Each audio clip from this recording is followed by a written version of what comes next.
ka-eklabu-eklabu. Ikaw na talaga yon. Huwag kang tatamad-tamad. Syempre, tandaan, hindi rin tayo pwedeng maganda lang o gwapo lang. Ha? Kasi kahit gwapo ka o tamad ka, gwapo ka kung tamad ka naman. Nga. Hindi tayo mabubuhay sa kagwapuhan mo, kuya. O diba, kung ang mga artista nga kung todo trabaho, kahit mayaman na, tayo pa kaya na artistahin lang?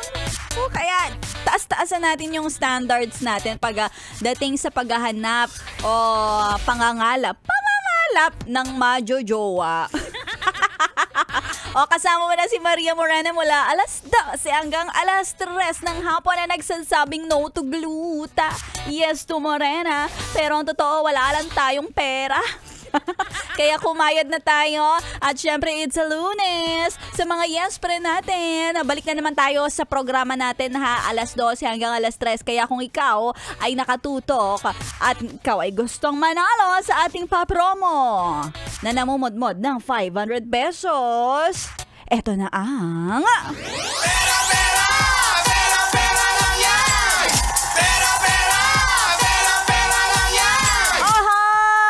Sino dito ang gusto ng pera? Ako din. Pwede bang mapapanalo yung sarili? Kung pwede lang, yes, pwede. Pinanalo ko ng sarili ko eh. O, diba, ang tamot.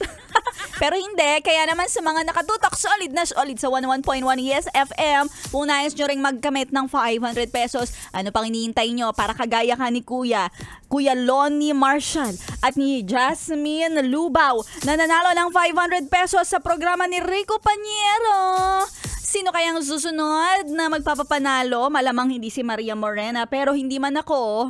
Abang-abang ka pa rin dahil andito ako hanggang alas 3. Dito lang sa 101.1 Yes FM Solid.